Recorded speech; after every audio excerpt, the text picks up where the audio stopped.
Oh, wow. Here we go. Do you see that? Could be a tree structure. Tree structures are identified as groupings of trees or large branches that have intentionally been laid out in a variety of formations. In September 2018, a mass cluster was discovered in a forest in Colorado. Over 100 structures, some shaped like teepees and some arranged on the ground, were found over a 10-square-mile area.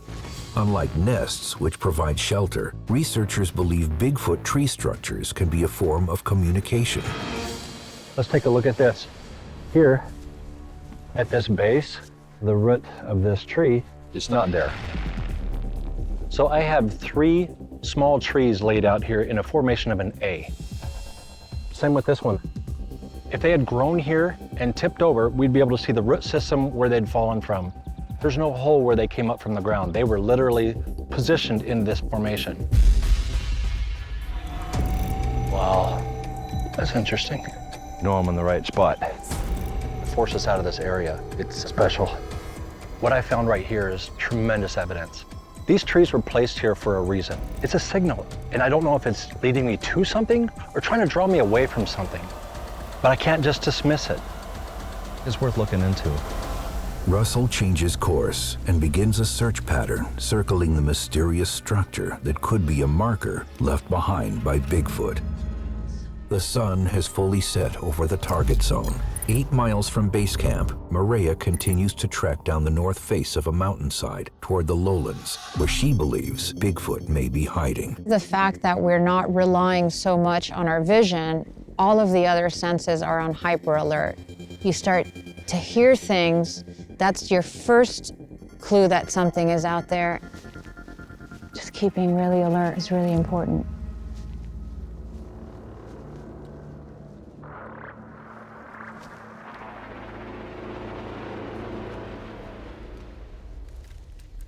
One thing that's clear, the further we move into this forest, the more ominous it gets and creepier this all starts to feel.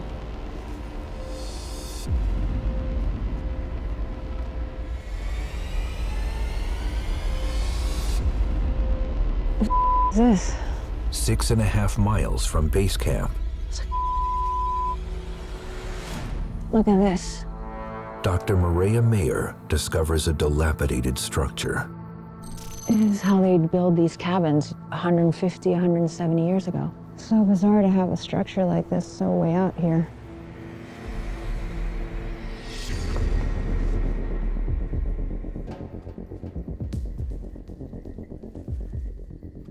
When you get to a structure that is that old, you could almost feel a presence. And it was very creepy, and honestly, not a lot creeps me out. That was really creepy. At nearly midnight, with no sign of Bigfoot, Maria begins the long trek back to base camp. By the time I get to base camp, our new teammate should be here.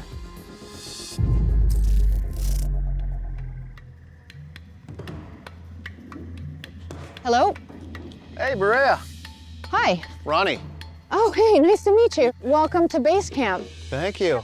My name is Ronnie LeBlanc. I'm a Bigfoot investigator from Massachusetts. I spoke with Bryce. He told me about the situation. As soon as I learned about the scale of this expedition and that it's all based on data science, I was sold and I was on the next plane out of here. Ronnie LeBlanc is a veteran Bigfoot hunter, an expert outdoorsman and tracker. He has amassed a wealth of Bigfoot knowledge and experience. Having discovered overwhelming evidence in his own investigations, including footprints and possible nests, he's developed systems and methods that he believes can actually coax Bigfoot out from hiding. Bigfoot knows that we're here, so we need to let him know that we're not here to harm them, but we want to communicate. We want to start conversation. Being a part of this, I'm super excited.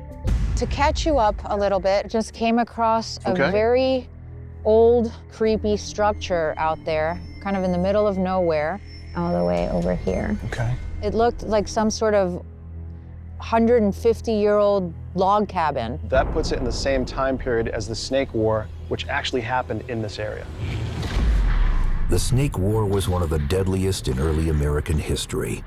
The series of bloody battles fought in the 1860s between invading colonial settlers and the Native Americans that inhabited central and eastern Oregon left nearly 2,000 people dead on both sides, and the area littered with abandoned settlements.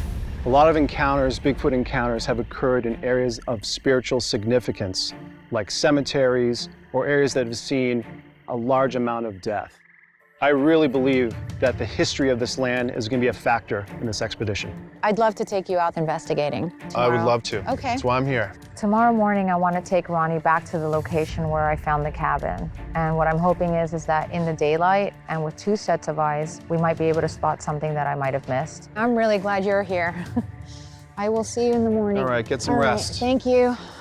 We have all the elements to make this a very successful expedition, but there's a lot to be done, and I don't think I'll be sleeping much tonight.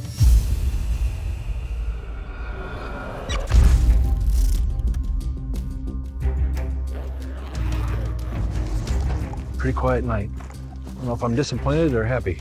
After abandoning his plan to locate the first of 3 water sources, Russell searches the area surrounding the possible Bigfoot tree structure for any other indication of the legendary creature. My next step is to follow the terrain and start looking around the area for any more unusual markings. There's a reason why these trees are placed here, and I'm going to find out why. It's really too thick to get into. This is just a creepy spot.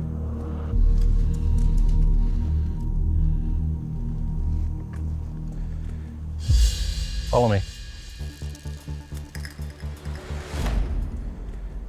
What is that? Look at this thing.